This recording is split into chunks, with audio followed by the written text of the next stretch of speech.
Dr. Hannah Kim walked along the muddy path beside the artificial lake. The morning air was fresh and cool on New Terra Colony. She carried her scanner in one hand and a water sample kit in the other. This was her daily routine for the past 3 years. Hannah worked at the New Terra Preservation Center. Her job was to take care of the animals that lived on this new world. The colony leaders had brought many Earth animals here to make the planet feel more like home. Lions, elephants, deer, and many other creatures now lived in the carefully designed habitats. The sky was gray today.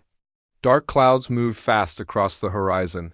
Hannah checked her weather device. A storm was coming soon. She needed to finish her work quickly and get back to the center. As she walked, Hannah heard a strange sound. It was like crying, but not human crying. She stopped and listened carefully. The sound came from the direction of the lake. She moved toward the water to investigate. The lake was rough today.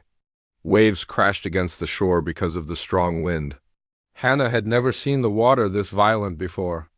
She looked across the surface and saw something that made her heart race. A small lion cub was struggling in the middle of the lake. The young animal was fighting to keep its head above water. Its golden fur was dark and wet. The cub made desperate, crying sounds as it tried to swim to shore. Hannah dropped her equipment and ran to the water's edge. She knew this cub. It was one of the young lions from the eastern habitat. The cub was barely 6 months old.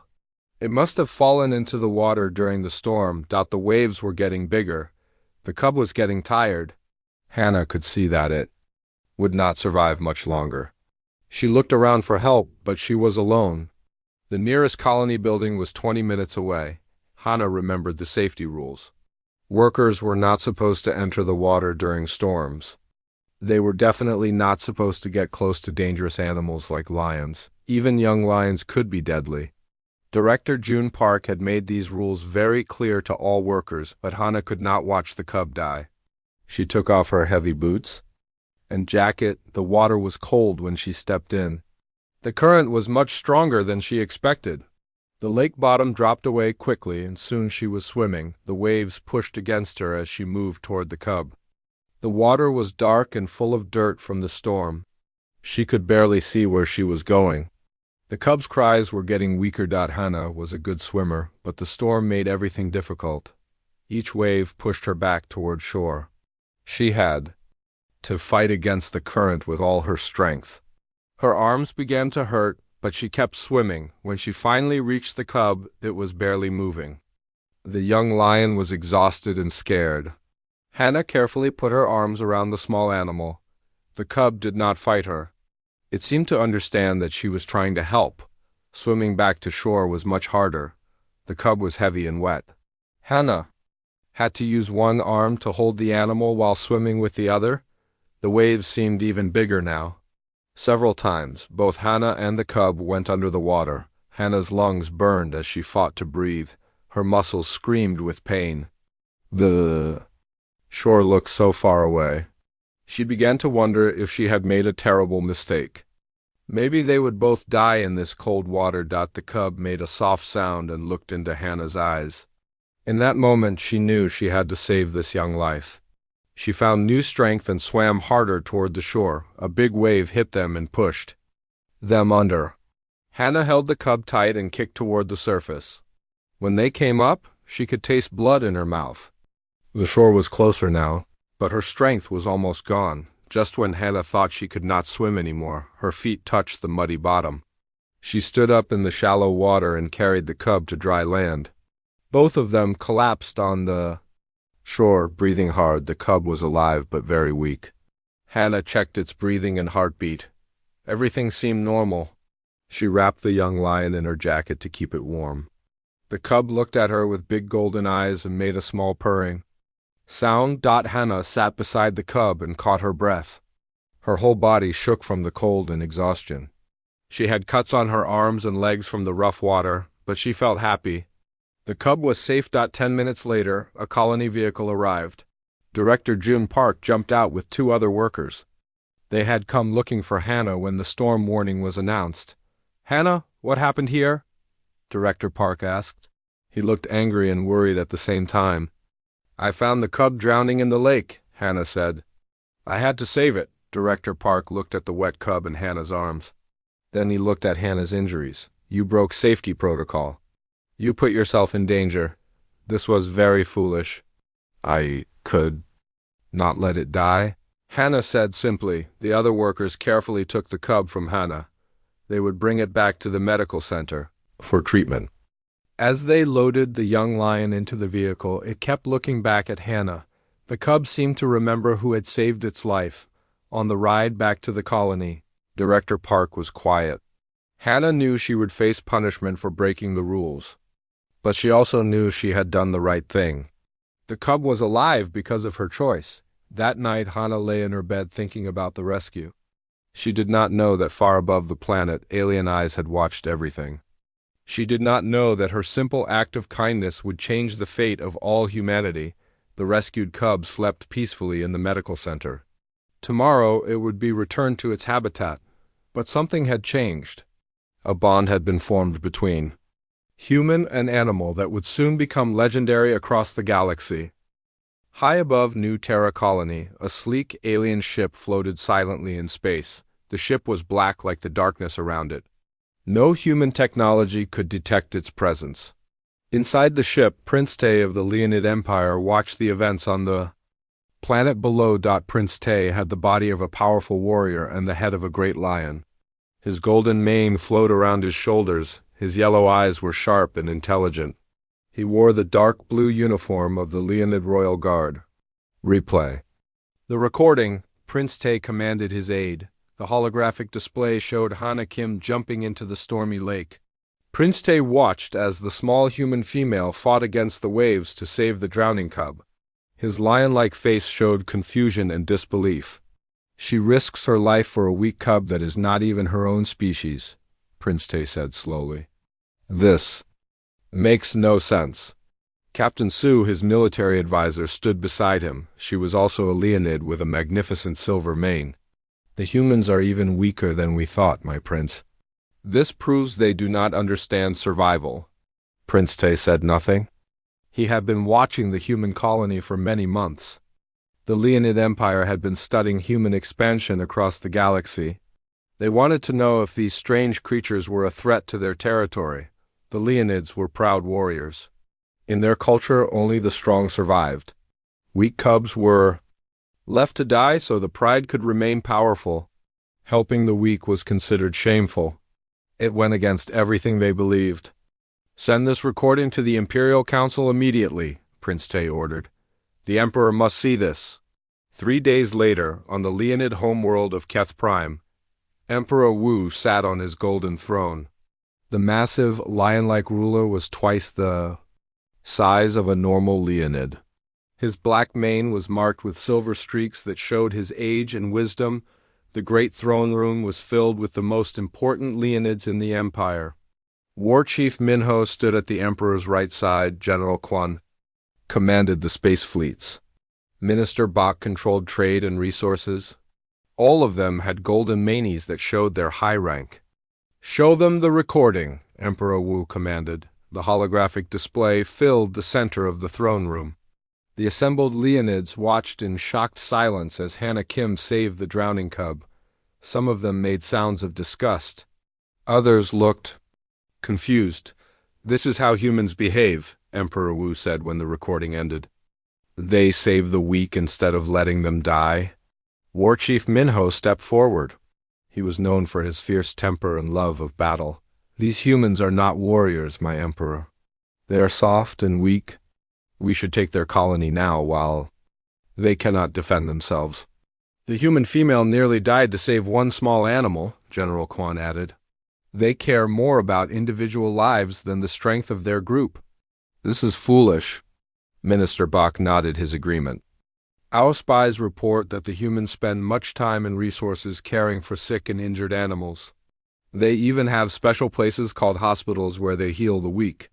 Emperor Wu listened to his advisors, but his expression remained thoughtful.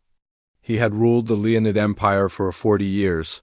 He had seen many strange things in that time. What do you think, Prince Tay? The emperor asked his son. Prince Tay stepped forward. Father, I have watched these humans for many months. They are not like us, but they are not simple either. They have built a successful colony on a difficult world. They have created harmony between many different species. Harmony with the weak, War Chief Minho said with anger. That is not strength, perhaps, Prince Tay said carefully. But I have seen something else. The animals in the human colony are not afraid of the humans. They work together. Even the dangerous predators seem to trust the humans. Emperor Wu's eyes narrowed. Explain. The lions and other large animals could easily kill the humans, Prince Tay said. But they do not? They seem to protect the humans instead? I have never seen anything like this. The throne room fell silent. The Leonids found this information disturbing. In their world, predators killed prey. The strong dominated the weak. There was no other way. You suggest the humans have some kind of power over animals? Minister Bach asked. I do not know, Prince Tay admitted.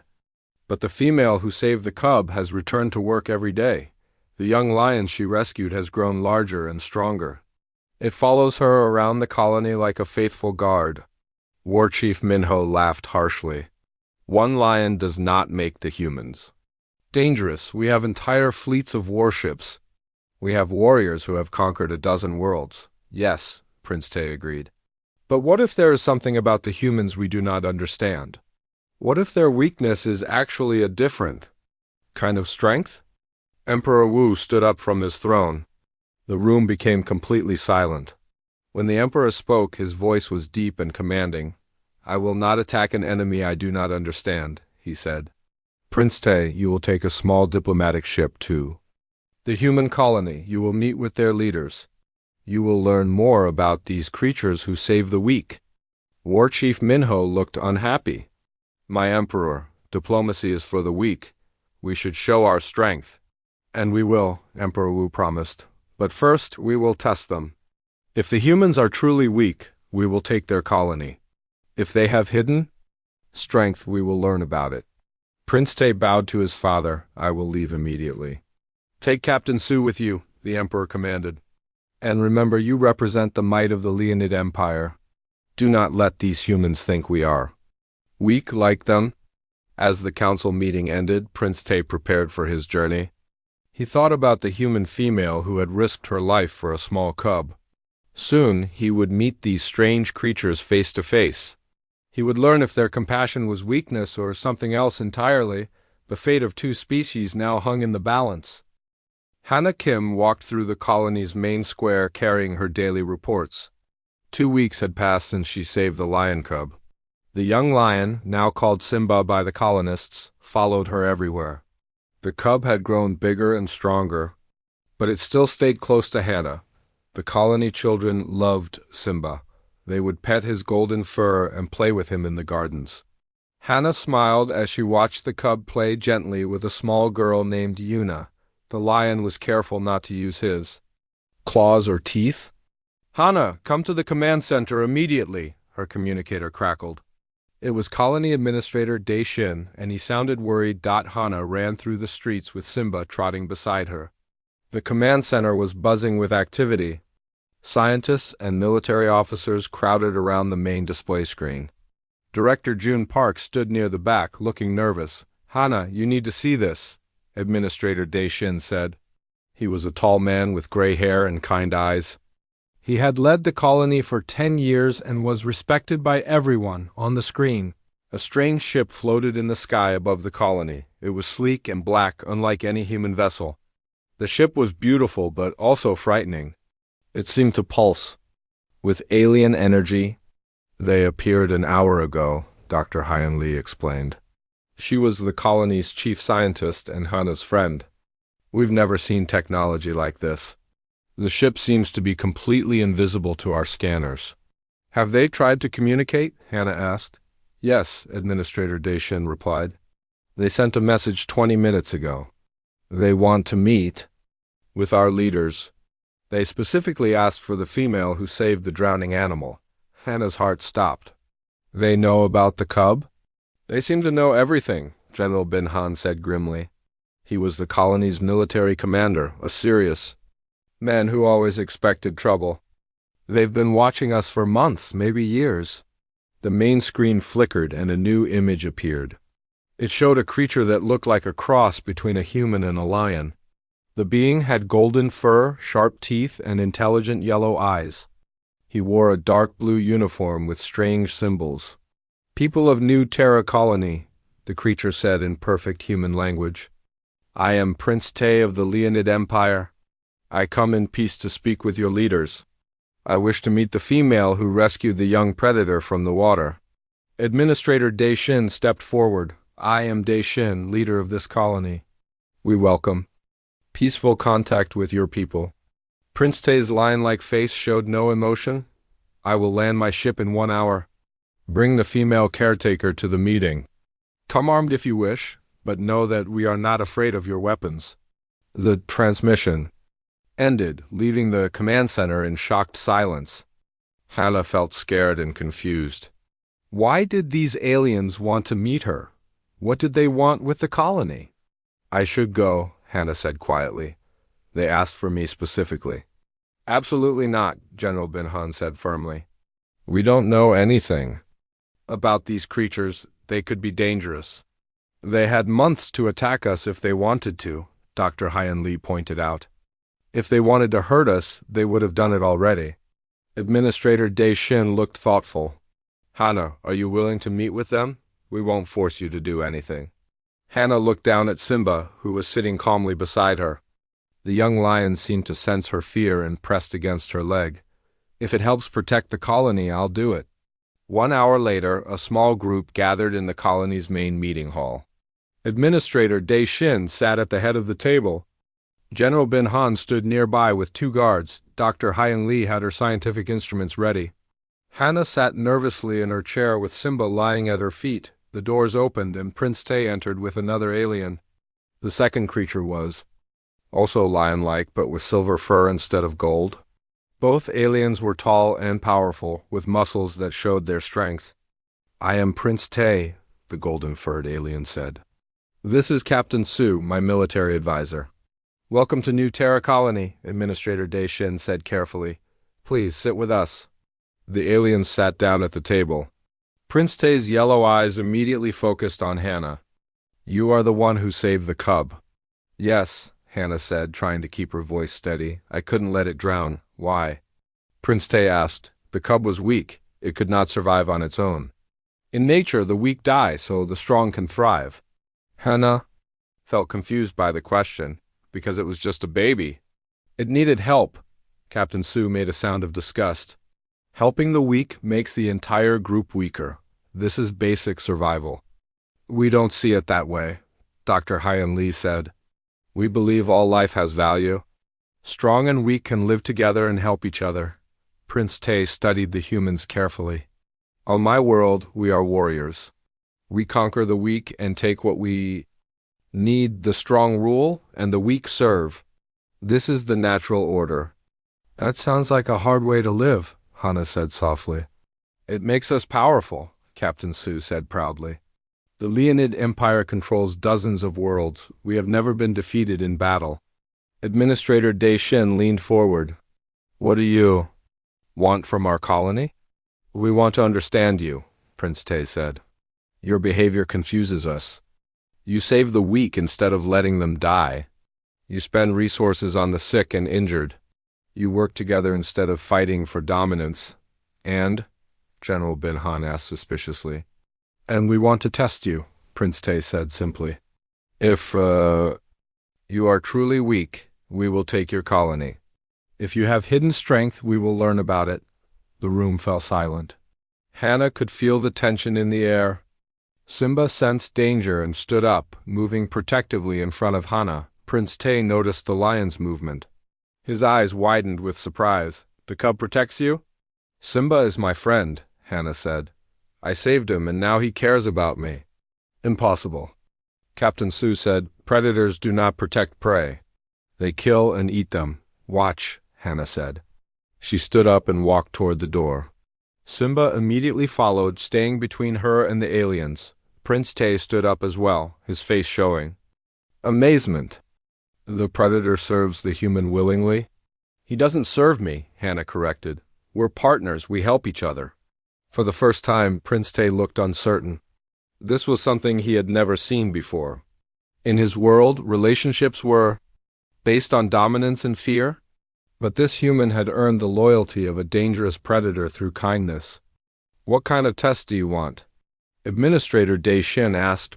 Prince Tay looked around the room at the humans. My emperor demands proof of your strength. You must face our warriors in combat. If you win, you may keep your colony. If you lose, you will serve the Leonid Empire. And if we refuse? General Bin Han asked. Then we will take your colony by force, Captain Su said coldly. Hannah stepped forward. I'll do it. I started this by saving Simba. I'll face your test. Hannah, no. Dr. Hyan Li said quickly. You're not a warrior. Neither are most of us, Hannah replied. But I won't let the colony suffer because of my actions. Prince Tay looked at her with something like respect. Very well. You have 3 days to prepare. Then we will see if human compassion is truly strength or just weakness. As the aliens left, Hannah wondered if she had just doomed her entire colony. But Simba pressed against her side, and she remembered that sometimes the smallest acts of kindness could change everything. 3 days passed quickly in the colony.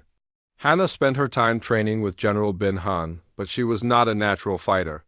Her muscles ached from the physical exercises. Her hands were sore from holding weapons she had never used before.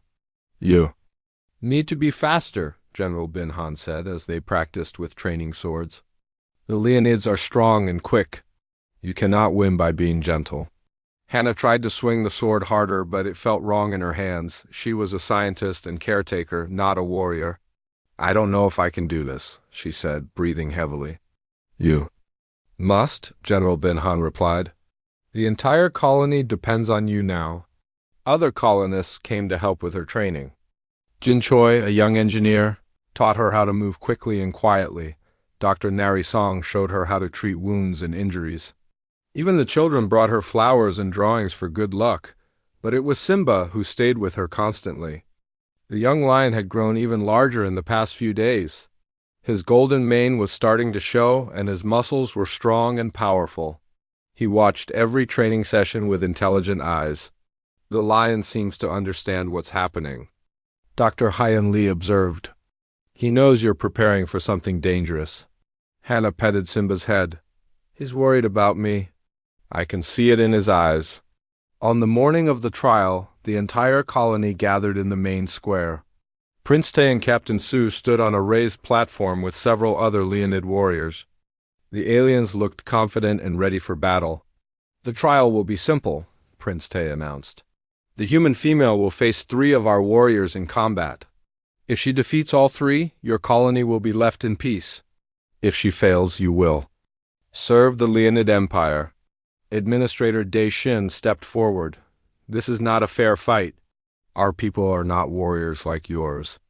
Life is not fair, Captain Su said coldly. Only the strong survive. If your people cannot fight, then they deserve to be conquered. Hannah walked to the center of the square. She wore simple fighting clothes and carried a sword that felt heavy. In her hands, the colonists watched her with worried faces. Many of them were crying. The first Leonid warrior stepped forward. He was huge, with muscles like steel and claws as sharp as knives. His golden fur gleamed in the sunlight, and his yellow eyes showed no mercy. I am Warrior Kong, the alien said. I have killed 100 enemies in battle. You will be easy prey. The fight began immediately. Warrior Kong moved like lightning, his claws slashing through the air. Hannah barely managed to block his first attack with her sword. The force of his blow sent her stumbling backward. The Leonid warrior laughed. Is this the best humanity can offer? A weak female who plays with animals? Hannah tried to remember her training, but everything happened too fast. Warrior Kong's claws caught her arm, leaving 3 bloody scratches. She cried out in pain and nearly dropped her sword. Hannah? Someone shouted from the crowd. That's when something unexpected happened. Simba, who had been sitting quietly with the other colonists, suddenly roared. The sound was deep and powerful. Like thunder rolling across the square, the young lion leaped over the barriers and landed beside Hana. His golden fur stood on end, and his eyes blazed with fury. He positioned himself between Hana and the Leonid warrior. "What is this?" Prince Te demanded. Animals do not interfere in combat, but Simba was not alone. From the forest beyond the colony, more lions appeared. The entire pride that lived in the eastern habitat had come to the square. Adult lions, lionesses, and cubs all moved to surround. Hana, the largest male lion, the pride leader, stepped forward. He was massive, with a dark mane and scars from many battles. This lion could have killed any human easily, but instead he stood protectively beside Hana. "Impossible," Captain Su whispered. "Predators do not protect prey." Warrior Kong looked confused and frightened. He had never seen anything like this before. In Leonid culture, animals were either servants or enemies. They did not choose to protect other species. "Continue the fight," Prince Te ordered, but his voice was uncertain. Warrior Kong raised his claws to attack again, but the pride leader roared a warning. The sound was so loud and fierce that the Leonid warrior took a step back. Hana stood up slowly, her wounded arm bleeding. She looked at the lions surrounding her and felt a strange calm. These magnificent creatures had chosen to protect her, not because she was strong, but because she had shown kindness to one of their young. "I understand now," she said quietly. "This isn't about fighting, it's about something else." She dropped her sword and walked toward Warrior Kong. The Leonid warrior raised his claws, ready to strike, but Hana did not try to defend herself. "I saved one of your cubs once," she said to the lions around her. "I didn't expect anything in return. I just, couldn't let him die." The pride leader moved closer to Hana. He was so large that his head was level with hers. For a moment, the two different species looked into each other's eyes. Then the great lion lowered his head and gently touched Hana's wounded arm with his nose. "By the stars," Prince Te breathed. "They truly serve her willingly." Other animals began to appear around the square. Elephants trumpeted in the distance. Deer and antelope moved closer to the colony. Even birds circled overhead, as if they were watching the events below. Dr. Hyun Lee stepped forward from the crowd. "You wanted to test our strength," she called to Prince Te. "This is it. We don't dominate other species. We earn their trust and loyalty." "But how?" Captain Su asked. "How do you control so many dangerous animals?" "We don't control them," Hana said, still standing among the lions. "We care for them, we protect them. We treat them as partners, not servants." Commander Kang of the colony military joined the conversation. "When we first came to this planet, we could have killed all the dangerous animals. Instead, we created habitats where they could live safely. We shared the world with them." Prince Te looked around the square at the incredible sight. Lions, elephants, and other powerful creatures all stood peacefully with the humans. There was no fear, no dominance, just mutual respect and protection. "This is not strength as we understand it," he said slowly. "Maybe that's the point," Hana replied. "Maybe there are different kinds of strength." The first trial had ended, but not in the way anyone expected. No one had won or lost through combat. Instead, something far more important had been revealed.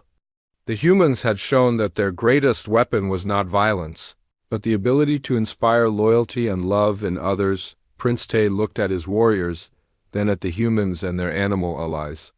For the first time in his life, he began to question everything he had been taught about power and strength. The real test was just beginning.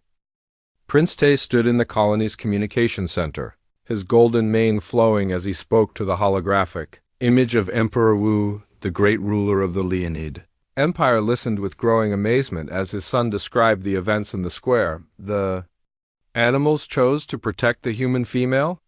Emperor Wu asked, without being forced or trained. "Yes, father," Prince Te replied. "I have never seen anything like it. The lions, elephants, and other predators all came to defend her. They showed no fear of our warriors." Captain Su stood beside the prince, her silver mane gleaming under the lights. "My emperor, this changes everything we thought we knew about humans. They do not control these animals through strength. The creatures serve them out of choice. On the Leonid homeworld, War Chief Minho paced angrily in front of the throne. This is impossible. Predators do not protect prey. There must be some trick, some human technology we do not understand. I thought the same thing, Prince Tay admitted. But I have studied their colony for days now. There is no technology, no magic, no force. The humans simply treat the animals with kindness, and the animals respond with loyalty. Emperor Wu leaned forward on his throne. Show me more examples. Prince Tay activated another recording. The hologram showed Dr. Haiyan Li working in her laboratory with a young elephant. The massive animal carefully helped her move heavy equipment, using its trunk like a gentle hand. The elephant could crush her easily, Captain Su explained. But instead, it helps her with her work. They are partners. Another recording showed Jin Choi repairing a fence while a family of deer watched nearby. When he dropped his tools, one of the deer picked them up in its mouth and brought them back to him. The deer are not afraid, Prince Tay said. They trust the humans completely. Emperor Wu watched recording after recording. Humans and animals working together, playing together, protecting each other. It was unlike anything in Leonid culture. This is not weakness, the Emperor said slowly. This is a power we do not possess. War Chief Minho snarled in frustration. Power? They are soft and gentle. How can that be power? Think, old friend, Emperor Wu said. Our strength comes from fear and domination. We rule because others are afraid of us. But what if there was a way to rule through love instead of fear? Love makes you weak, War Chief Minho insisted, does it? Emperor Wu asked. The animals fight to protect the humans. They would die for them. Can you say the same about our own subjects? The question hung in the air. The Leonid Empire ruled through might and terror. Their subjects obeyed because they had no choice. But they did not love their rulers. They would not die to protect them. Father, Prince Tay said carefully, there is something else. The humans have invited us to see their entire colony. They want to show us how they live and work. It could be a trap, War Chief Minho warned. No, Captain Su said. I have observed them closely. They are not plotting against us. They genuinely want us to understand their way of life. Emperor Wu made his decision. Prince Tay, you will accept their invitation. Learn everything you can about these humans. I want to understand this power they possess. The next morning, Hana led Prince Tay and Captain Su on a tour of the colony. They visited the medical center where Dr. Nari Song was treating injured animals. A young deer with a broken leg lay peacefully on a table while the doctor worked. Why? Do you heal animals that cannot help you? Captain Su asked. Because they are in pain, Dr. Nari Song replied simply. We help them because it is the right thing to do. They visited the school where children learned alongside young animals. Hannah watched as a little girl named Yuna read a story to Simba and two other lion cubs. The dangerous predators lay quietly, listening like pets. The cubs could kill the child, Prince Tay observed. They would never hurt her, Hannah said. She feeds them, plays with them, cares for them. They love her. At the engineering center, they saw Jin Choi working with a team of elephants to build new structures. The massive animals lifted heavy beams and placed them exactly where needed. They worked together as equals, Captain Su said with wonder. The elephants are not slaves, they are partners. That's right, Jin Choi said. We provide them with food, shelter, and medical care. They help us build and maintain the colony. Everyone benefits. The tour continued through the day. They saw the farms where humans and animals work together to grow food. They visited the research station where scientists studied ways to help different species thrive together, but the most amazing sight was the Central Park. Here, hundreds of animals of all kinds gathered peacefully. Lions played with deer. Elephants bathed while birds cleaned their skin. Predators and prey lived together without fear. This should not be possible, Captain Su whispered. In nature, these animals would fight and kill each other. Nature can be changed, Dr. Haiyan Li explained. With patience, understanding, and love, enemies can become friends. That evening, an emergency alarm sounded throughout the colony. A massive storm was approaching from the mountains. But this was not an ordinary storm. It was a plasma storm, a dangerous weather phenomenon that could destroy everything in its path. Everyone to the emergency shelters. Administrator Daishin announced over the communication system, but there was a problem. The storm was also heading toward a Leonid outpost on the far side of the planet. Prince Te received an urgent message from his warriors stationed there. "My prince," the message crackled through static, "the storm will hit us in 2 hours. Our ship is damaged. We cannot escape." Prince Te looked at the humans around him. "My warriors are trapped. They will die if someone does not help them. How many?" Administrator Daishin asked immediately. 12 warriors and their families," Prince Te replied. "But you should save yourselves. The storm will destroy anyone caught in the open." Hannah stepped forward. "We have transport ships. We can reach them before the storm hits." "It is too dangerous," Captain Su said. "Why would you risk your lives for our people?" "Because they need help," Hannah said simply. "That is what we do." Within minutes, the humans organized a rescue mission. General Bin Han led a team of pilots and medical personnel. They loaded their ships with supplies and headed into the approaching storm. Prince Te and Captain Su watched from the colony's control center as the human ships fought through the dangerous weather. Lightning crashed around them. The wind threatened to tear their ships apart. "They are risking everything to save our people," Prince Te said in amazement. "People who were ready to conquer them just days ago?" Captain Su added. The rescue ships reached the Leonid outpost just as the storm intensified. The human pilots worked quickly to load the trapped aliens onto their vessels. Dr. Nari Song treated injured Leonid cubs while their parents watched in grateful amazement. "Why?" one of the rescued Leonid warriors asked Hannah.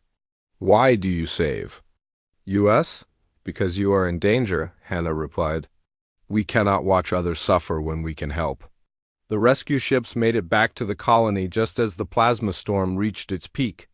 The Leonid warriors and their families were safe, but they had seen something that changed them forever. These humans, these supposedly weak creatures, had risked their lives to save their enemies. Not for gain, not for advantage, but simply because it was right. Prince Te stood in the shelter, surrounded by his rescued warriors and the humans who had saved them. He finally understood what his father had realized. This was not weakness. This was the greatest strength of all. The power to turn enemies into allies through compassion. The power to inspire loyalty through love instead of fear. The power to create a galaxy where different species could live together in peace. The Leonid Empire was about to change forever. 6 months later, the great throne room of the Leonid Empire was filled with representatives from across the galaxy. Emperor Wu sat on his golden throne, but today he was not alone. Beside him stood Hannah Kim, wearing the ceremonial robes of a galactic ambassador. "My fellow rulers," Emperor Wu began, his deep voice echoing through the hall, "today we witness something that has never happened in the history of our empire. Today we grant the highest honor of our people to another species." The assembled aliens murmured among themselves. Some were confused, others curious. The Leonid Empire had never shown respect to other species before. "The humans of New Terra Colony have shown us a new kind of strength," Emperor Wu continued. "They have proven that compassion is not weakness, but the greatest power in the universe." Prince Te stepped forward, now wearing the golden armor of an imperial prince. 6 months ago, we thought the humans were weak because they saved the helpless. We were wrong. Their ability to inspire loyalty and love is beyond anything we have ever seen. Captain Su, now promoted to general, activated a holographic display. It showed scenes from the past months. Humans and Leonids working together on construction projects. Human doctors treating injured Leonid warriors. Leonid cubs playing with human children. "The humans have taught us that strength comes not from domination, but from cooperation," Captain Su said. "They have shown us that former enemies can become the closest allies. In the audience, War Chief Minho stood up. The old warrior had been the strongest opponent of the human alliance. But now his expression was different. "I was wrong," he said loudly. "I thought the humans were weak. But I have seen Leonid warriors who would die for their human partners. I have seen human children who treat our cubs as their own brothers and sisters. This is not weakness. This is magic." Emperor Wu nodded approvingly. "Therefore, by the ancient laws of our empire, I declare the humans to be pride-bonded. They are now part of the great Leonid family, with all the rights and protections that this brings." The alien representatives gasped. Pride-bonded was the highest honor in Leonid society. It meant that the humans were considered equal to the Leonids themselves. It meant that an attack on humanity would be considered an attack on the empire. "But the humans have shown us something even more important," Emperor Wu said. "They have shown us a new way to live. From this day forward, the Leonid Empire will no longer conquer worlds through fear. We will offer alliance through respect." Hannah stepped forward to speak. "Your Majesty, the people of New Terra Colony are honored by this recognition, but we hope this is just the beginning. We want to share our way of life with all the species of the galaxy, and you shall," Emperor Wu promised. "You will be our first galactic ambassador. You will help us build bridges between all species, just as you built a bridge between our peoples." The ceremony continued with the exchange of gifts. The Leonids presented the humans with advanced technology and protection. The humans offered their knowledge of terraforming and species cooperation, but the most meaningful moment came when Simba, now a magnificent adult lion, entered the throne room. He had grown into a powerful predator, but he still stayed close to Hannah's side. Behind him came Prince Te's own pride companion, a young Leonid female named Nala. "This is the true symbol of our alliance," Prince Te said as he petted both animals. Earth lions and Leonid cubs raised together, loyal to both species. Dr. Haiyan Li, now the chief scientist of the Joint Human-Leonid Research Program, stepped forward. "Our studies show that this cooperation model can work with any species. We have already begun talks with the Avian Federation and the Aquatic Collective." The news spread quickly through the galaxy. The mighty Leonid Empire, feared by all, had become allies with a small human colony. Other species began to take notice of these strange creatures who could turn enemies into friends within a year. Delegations from dozens of worlds arrived at New Terra Colony. They came to learn about the humans who had accomplished the impossible. They wanted to understand how cooperation could replace conquest. Hannah found herself busier than ever. She traveled to alien worlds, teaching other species about the power of compassion. She helped establish the first interspecies schools, where children of different races learned together. But her most important work was still on New Terra. The colony had become a model for the entire galaxy. Humans, Leonids, and now other species lived and worked together in perfect harmony. Jin Choi, now the colony's chief engineer, led construction projects that involved dozens of species. Elephants, Leonid warriors, and crystalline beings from the Silicon worlds all worked as equals. Dr. Nari Song ran the galaxy's first interspecies medical center. She treated injuries and illnesses from creatures she had never seen before, learning about their biology while teaching them about human medicine. Administrator Dai Shin had been promoted to sector governor, overseeing the peaceful expansion of the alliance. Under his leadership, 12 new worlds had joined the Cooperative Federation, but perhaps the most important change was in the children. Young humans, Leonids, and other species grew up together, playing and learning as natural friends. They did not see differences in species, only differences in individuals. Yuna, the little girl who had read stories to Simba, was now 12 years old. She spoke fluent Leonid and had been adopted into Prince Te's pride as an honorary cub. Her best friend was a young Leonid named Kira, and together they dreamed of exploring the galaxy. "When we grow up," Yuna said to Kira as they played in the park, "we will visit every planet in the galaxy. We will make friends with every species. And we will teach them all to be friends with each other," Kira added. her golden fur shining in the sunlight. The two young friends did not know that their innocent dreams would one day become reality. They were part of the first generation. To grow up in a galaxy where species differences did not matter, where cooperation was more important than conquest. 5 years after the first rescue, Emperor Wu made his final announcement. The Leonid Empire hereby dissolves itself as a conquering force.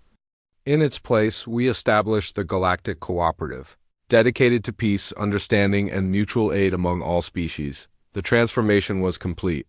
The galaxy's most feared empire had become its greatest force for peace. And it all started with one small act of kindness. Hannah stood on the observation deck of the new Terra space station, watching ships from 100 worlds come and go in peace. Simba, now an old lion with a graying mane, lay beside her feet. In her arms she held a small human baby, the daughter of one of the colonists. "Do you think she will grow up in a better galaxy?" Hannah asked Simba. The old lion purred softly and nuzzled the baby's hand. The child laughed and grabbed his fur, showing no fear of the powerful predator. "I think she will," Hannah said softly. "I think she will grow up in a galaxy where every species helps every other species, where kindness is the greatest strength, where no one is left to drown alone." Outside the station, the stars shone brightly. Somewhere among them, new species were making first contact with the Galactic Cooperative. They were learning that the universe was not a place of endless conflict, but a place where different beings could come together as one great family. It had all started with a drowning cub and a human who could not walk away. From that single act of compassion, a new galaxy had been born. A galaxy where love was stronger than fear, where cooperation conquered conflict, and where every species could find their place in the great cosmic pride. The rescue had indeed been spectacular. But the aftermath was even more amazing. Humanity had not just saved one life. They had saved the soul of the galaxy itself.